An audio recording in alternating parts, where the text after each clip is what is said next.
Ladies and gentlemen, what is going on? Thank you so much for tuning in to Nerdy 430, the podcast where comedian Tim Keck and I talk about nerdy-ish things for 30-ish minutes.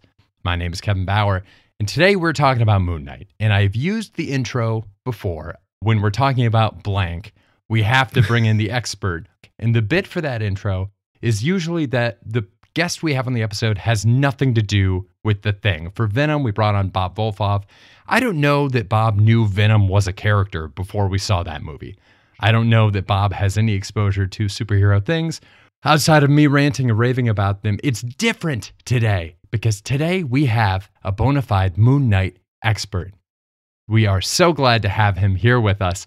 He is a good friend of mine from way, way back. Ladies and gentlemen, Brandon Rockwell. Brandon, how you doing, man? Good. Thanks for having me. Oh my God. Thank you for being here. This is great. It's overdue. We've been meaning to have you on the podcast for a long time. And then when we saw that Moon Knight was coming up, there's no better first episode to have you on. Mm-hmm. Yeah.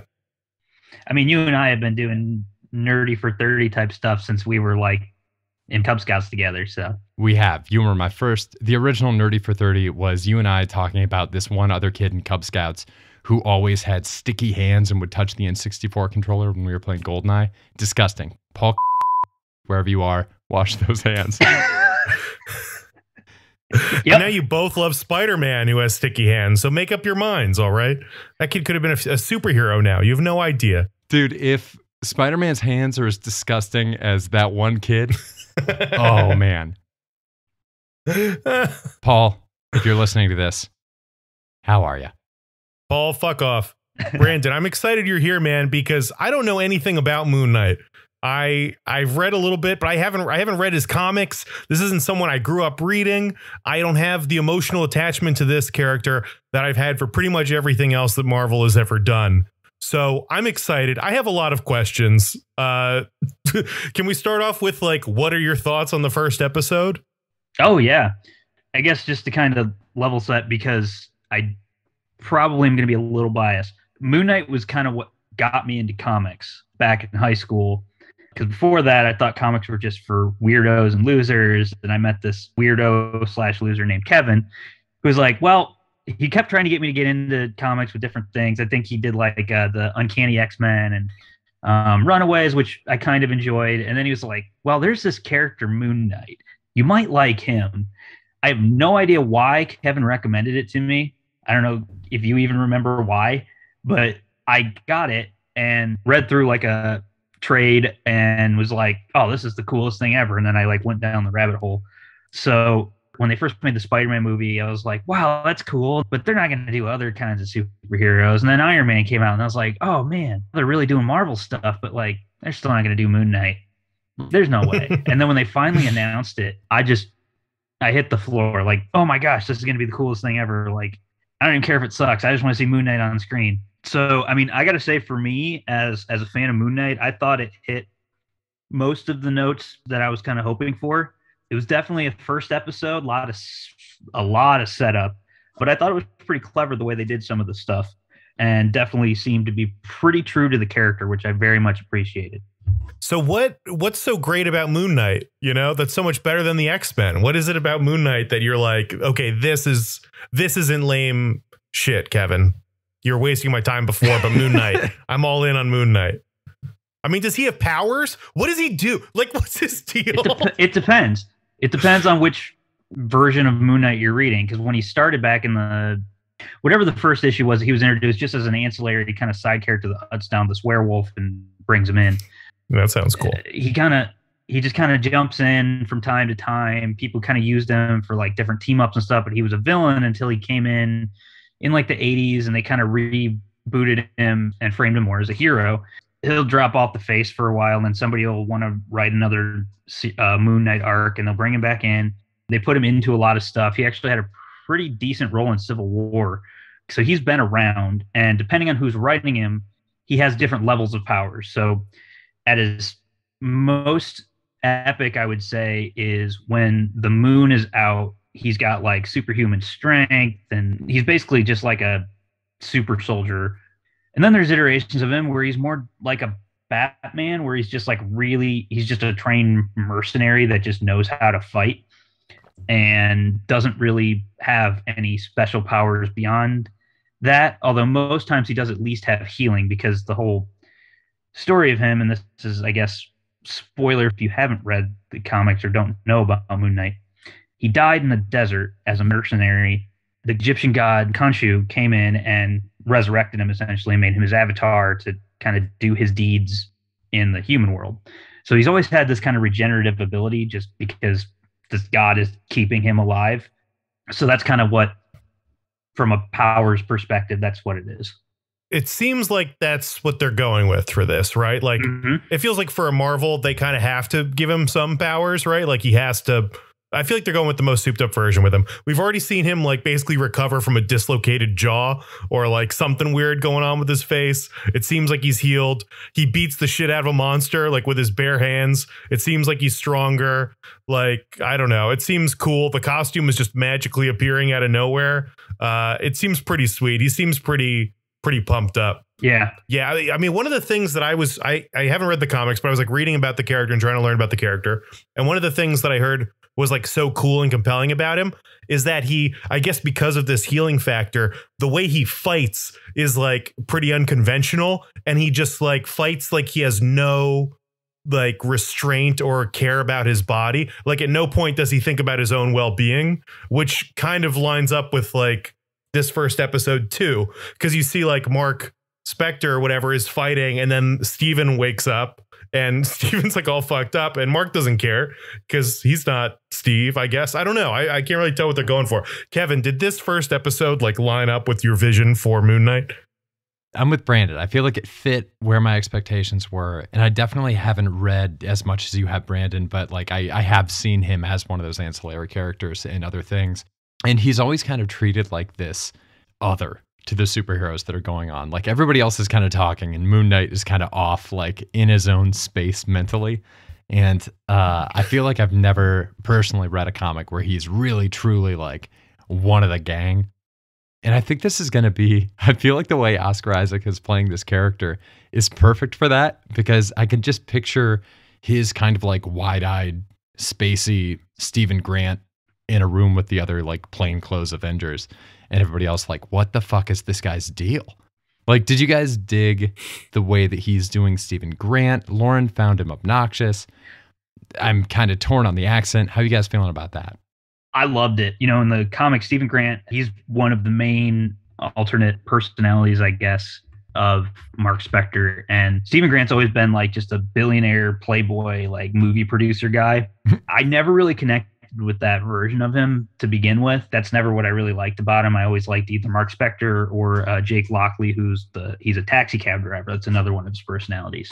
So Stephen Grant, when I saw that was who was going to be kind of the perspective, at least at the beginning of the show, and that he was a gift shop runner, I was like, I like this. I like this a lot because, number one, it's somebody who's just really relatable, you know, and you feel kind of bad for him.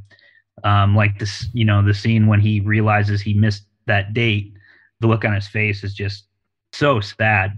I like the kind of like naivety of it. And it makes sense too, because the reason why Marc Spector, canonically, why he's created these personalities, because he has dissociative identity disorder. And he actually has created these to protect himself at different points throughout his life. So I thought it was a good interpretation. That's fascinating to me, because like it feels like, you know, on the outside looking in, like Mark is the badass. So I guess kind of the whole time looking at this from just like a TV show perspective, I'm like, cool. So why isn't he just Mark? Because Mark seems cool. Mark's got this like this cell phone in the wall with some chick calling him, asking him where he's at.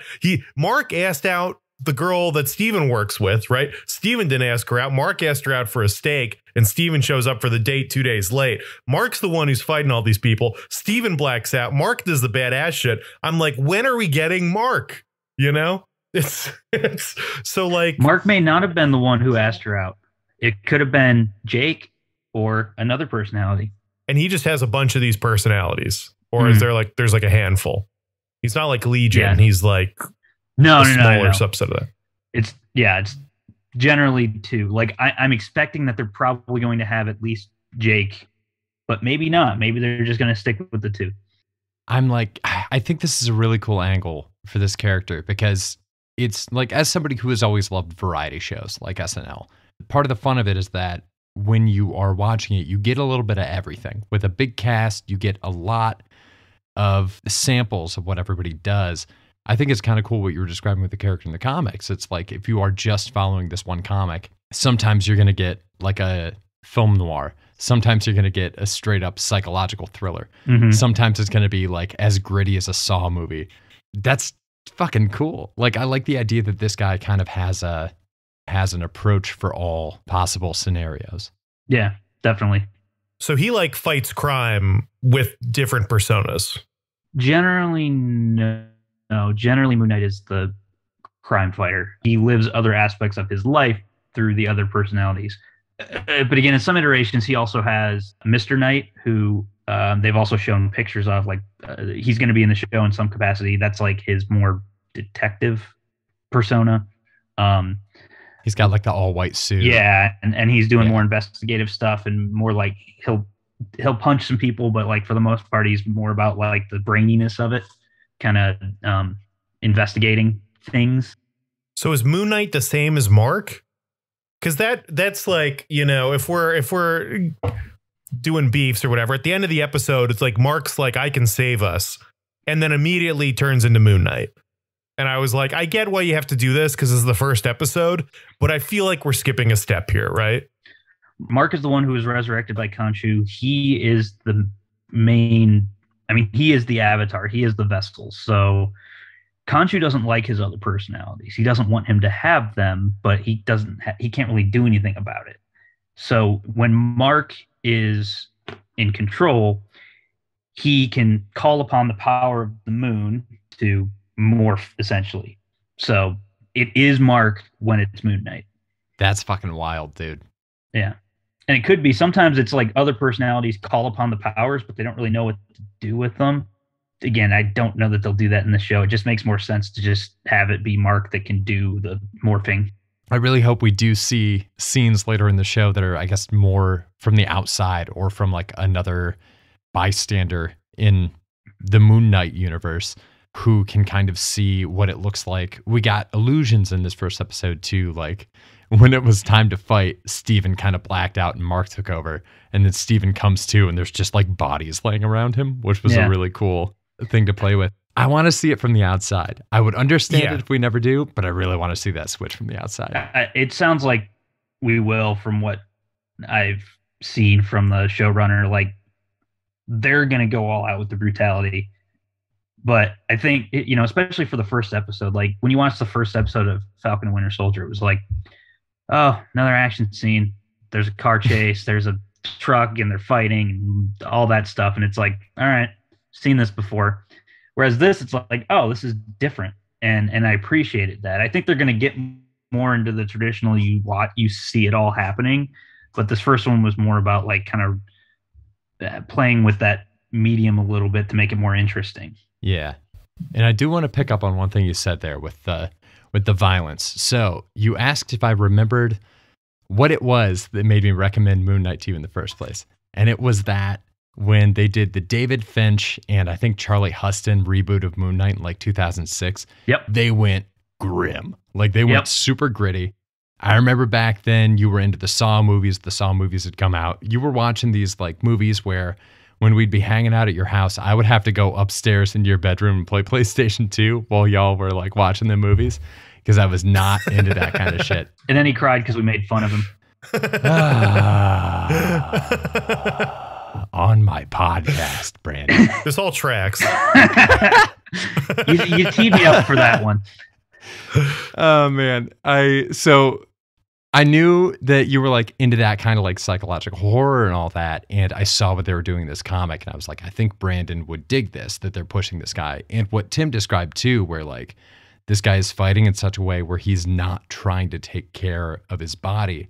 It's so over the top, violent and grim that it's fascinating to me that this is coming out at the same time when we just got the Batman, which is like the grittiest take on Batman that I think we've seen, like the most violent take on Batman.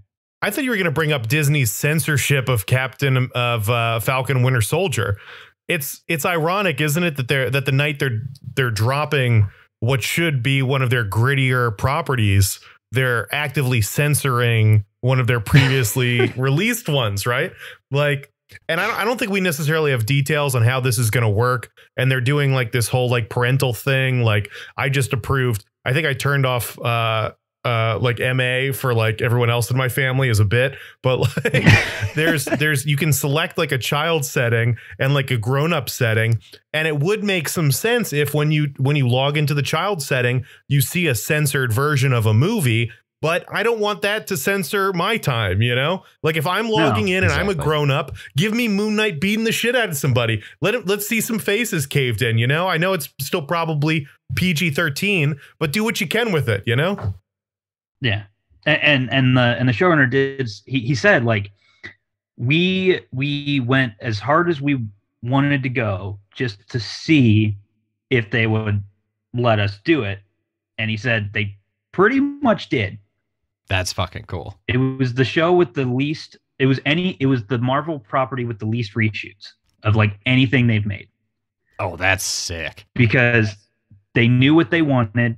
They rehearsed it, and then when they went to shoot it, they apparently just didn't have to do a lot of reshoots. I love that. And also, I mean, some good stuff has to happen later on in this series because it's already been announced that the showrunners for the show they're signed on to direct a couple upcoming Marvel properties. Like, I think this is the first group they've really done that with since the Russo brothers. Mm-hmm. I could be completely talking out of my ass about that because I'm sure they brought back the WandaVision people for something. And they picked this as this is the first time that it's been a new character, like net new, that's being streamed, right? Like, yeah. But they started with this, which is super fascinating. So they really must believe in it, which makes me even happier. I think it's interesting, kind of going back to an earlier point you had about like where Moon Knight fits into like the MCU space. And I think it's interesting. I think the fact that they're going with like a superpowered version is, from what we can tell so far, they're going with like the superpowered version of this character allows them to do something with this Steven character where he isn't a rich guy, right? Because if you are going to be a Batman character, how do they possibly justify that in a world? Oh, he has to have the money to do this. He has to be rich. We need this persona. If he's magical, all of a sudden you can like crank him down and have him be like the dirtiest, scummiest guy who just happened to encounter an Egyptian god and is now like fighting crimes and dealing with mental health issues and like really getting into it, which I think is great and a great choice. I love the idea of him somehow in being involved in the Avengers. I mean, all these things we're talking about are probably years away, but the idea of him showing up for the Avengers and being like, cool, so we're all going to do this. And then Moon Knight just like switches to another personality and just doesn't show up. There's just like a lot of room for Moon Knight doing Moon Knight stuff in this universe and it being like a real hodgepodge effect of all this stuff.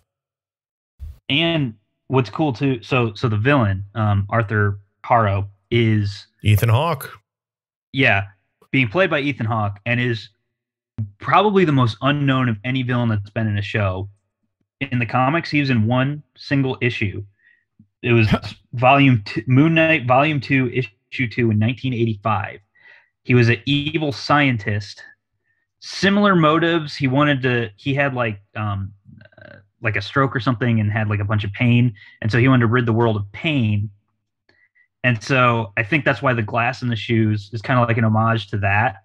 But this is not like, we don't know what they're going to do with this character because there's nothing to go off of. Like Moon Knight's biggest nemesis is Bushman, who's a crazy mercenary, and Midnight Man, who's a thief and is supposed to be in the show actually. So that'll be interesting to see what they do with him too. Bushman's supposed to be in it too, I think. That would be awesome if he is. We're going to get like a menagerie of Moon Knight villains, it seems like. That I was getting real Da Vinci Code vibes from the bad guy, like the glass in the shoe, like the religious self-mastic, like beating up, you know, like it's crazy. Glass in the shoe, pretty weird way to open a show, I'm just going to say. Yeah. Dude, it was bold and I'm there for it. Should we get into some beefs and thieves? Let's do it. Yeah. Where's the beef? I've got some beefs, I think, with the episode that I'm curious to run by you guys. I love Oscar Isaac. Whenever I see him, I just can't help but think about how bad Star Wars was. So I feel bad. I want him to shake that. I think it'll be better. But I did a palate cleanser. I went through and I watched all of his indie stuff. I watched, and then, like the Dune, like just watch all of the other stuff he's ever done. And it helps to kind of fix that vision in your head a bit. Dude, my Oscar Isaac default is always in Ex Machina, where he's like, yeah, the day after I go really hard, I always like to work out really hard as like a method of self-flagellation. And Domhnall's like, oh, did you have a party last night? It's like, no. Dude just got shithouse drunk alone. Yeah. And now he's working out hard as hell at 5 a.m. to pay for it. Yep. I feel like the other thing, my biggest hurdle so far, which I'd be very curious in your opinion on, is the VO, or like the voice that is talking to him. I don't like that. I get, is it part of the character? Is it essential for this? It reminds me of Venom, which is another thing that wasn't crazy about, similar to Star Wars, where I'm like, I don't know how you make this voice right, but so far it was just like, it made me wary of the whole thing, to be honest.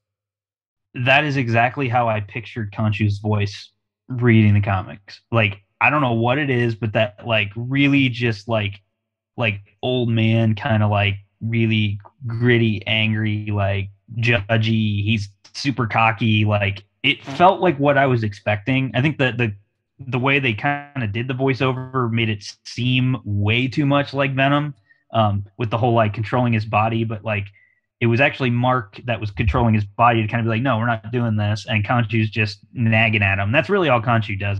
He tells him to do some stuff and he nags a lot. So really, yeah, he's not in control of Moon Knight. Marc Spector is an avatar, so he's not fully in control of him. Interesting. Kevin, were you getting Venom vibes, or you're rolling with it? I got some Venom vibes. I think it's just like the distortion effect they put on the audio. I don't need it to sound like he's in a great chasm. Yeah. I think that kind of stuff's more effective if it sounds like the voice is right next to you. But the actor has been in, I looked up the actor that does the VO. He's been in a couple Wes Anderson things. Yep. Yes, he has. I like him. So I'm happy that it's him doing the voiceover. But yeah. Yeah. I do have a beef though. Where's the beef? I looked it up. I can't find any confirmation that they shot part of this episode on the same kind of like LED live green screen thing that they used for The Mandalorian and Boba Fett. I think they did. The VFX in the car chase looked fucking weird, dude. Like, I think overall, we talked about the car chase in Hawkeye too, and kind of the shortcomings there. Hawkeye, I think they did practical effects and it suffered because it seemed super slow.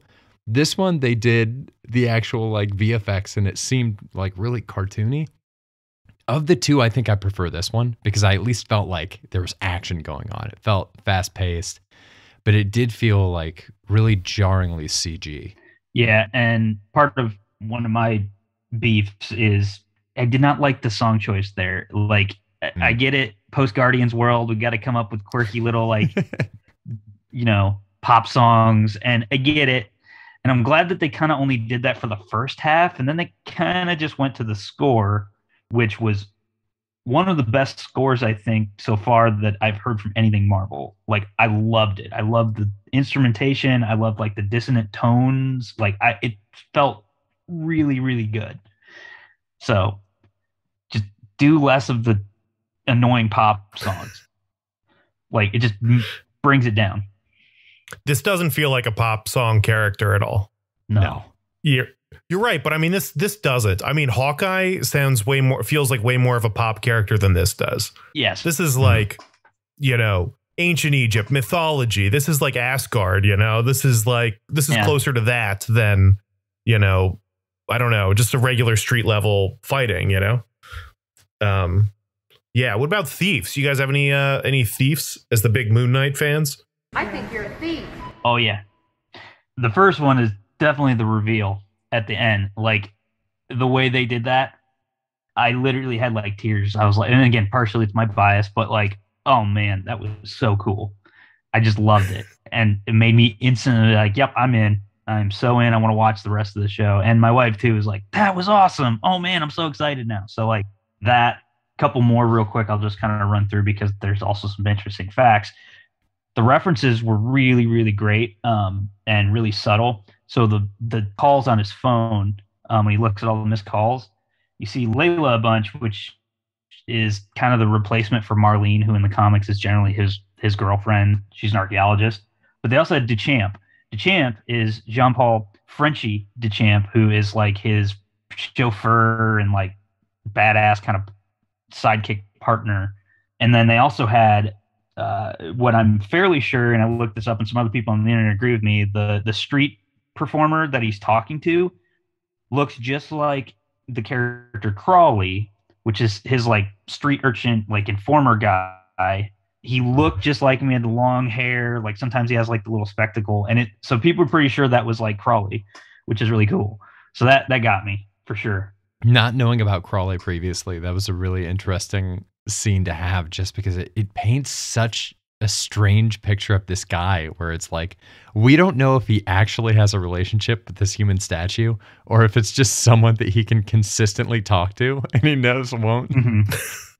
I don't know, won't call him out for stuff, won't challenge him too much. I had a similar conversation with somebody recently about like therapy and like how, you know, it's healthy for us to have relationships where we can like just talk to somebody and communicate. But there's a lot of people that don't have that. And like, you know, I was in the bodega brought it up because there are just people who like go into bodegas and just like talk at the person behind the counter who like can't go anywhere. I don't know if you've seen this, but there's almost always somebody in the bodega just talking at the person, even when the person behind the counter like is ignoring them and just going about their business. It's like people still need that, and people will come up with that if they don't have anything. Like they'll force it on you a little bit. So I was like, yeah, either this guy I feel like it's either a reference or he's going to be important later. But the fact that this character, Steven, who is like so awkward and uncomfortable, is like confiding everything in this guy.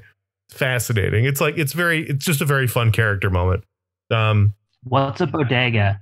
I live in Ohio. That was a joke. It's like a tiny little Walmart that doesn't have anything. It has cats and ragu, and that's pretty much it. That's a startling description. It's so accurate. Actually, mine, I went in the other day because I was like, I could make spaghetti. They had spaghetti, no sauce.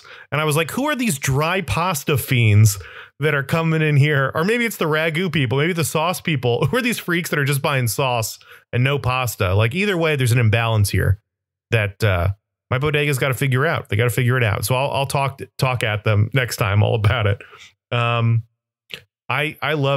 I feel like the fighting is like in a great place. Him waking up surrounded by bloody people. Very cool. Very fun. I love it. I could have seen way more of that, but I thought the fight scene was awesome. Him talking to himself. I was finally like the whole episode, I was kind of like, there's all these like teases with like him in the mirror and the character still staying there. And I'm like, just do the thing, like, just do it. And by the end, when Mark's finally talking to him, I was like, yes, this is great. I loved it. I was so pumped up for it. Man, him giving over control. Like, I can't wait. I hope this is a lot of people talking in mirrors, man. Like, I want that. I don't know why I'm so excited about it, but I want all these mirror conversations, dude. I'm here for it. And the fight scenes are going to be great in the show, and you can tell because they did a lot of long takes, and there's a lot of movement of the camera, but in a way that's cohesive. Like, like when he's like in the museum and the hound's coming, and like it's basically one shot, and they kind of move it in a way that makes you feel the tension that he's feeling, and doesn't quite reveal what's going on, but they don't just cut away a whole bunch of times. Like, I think that bodes really well for the rest of the show. Dude, speaking of tension, when you see the monster has been hunting down Stephen Grant, when you see that Stephen gives control over to Mark starts becoming Moon Knight, the hound pounces on him, and then we cut to outside of the bathroom, and the hound is trying to scrape its way out. It's on the ground, and it's trying to claw its way out of the ground, but it's pulled back into the bathroom. That is one of my favorite introductions I've seen to an MCU character. It sets such a great tone. And then we come in and he's just got it on the ground. Yep. He's fucking wailing on it. Like, yeah, I'm excited. Yep. I'm on board. Yeah. It's crazy. He's just punching it, right? Like, he's got to have weapons or something. It's like, nah, he's just like straight up grabbing this thing and smashing the crap out of it. It's crazy. Also, the second time I watched it, I was paying like really close attention. And when he does the last punch and the thing kind of goes limp, it's one leg like does a twitch too. And I was like, that's a nice little detail. I like that. I just, yeah, without spoiling too much about the Batman for you, I love that we're at a point where all of our Batman analogs are just terrifyingly brutal. Like, they're meant to be scary figures and they're accomplishing it through jaw-dropping violence. Yes.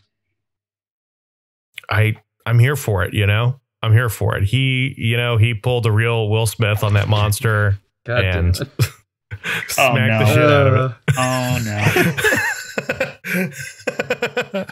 I don't know what that monster said about alopecia, but he had it coming. The monster's gonna wake up with fresh prints in the morning. Oh my god. Okay, we're near the end here. You got any like real rapid fire facts that you want to, any other last minute notes, Brandon, that you wanted to get out? Or was that pretty much it? No, I think we managed to hit everything that I had. So right on. Hell yeah. Nice. I'm excited. Where do you think we're going with this? I have no idea.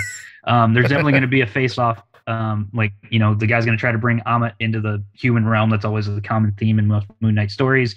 The gods are trying to make their way into, like, come to our plane and take over.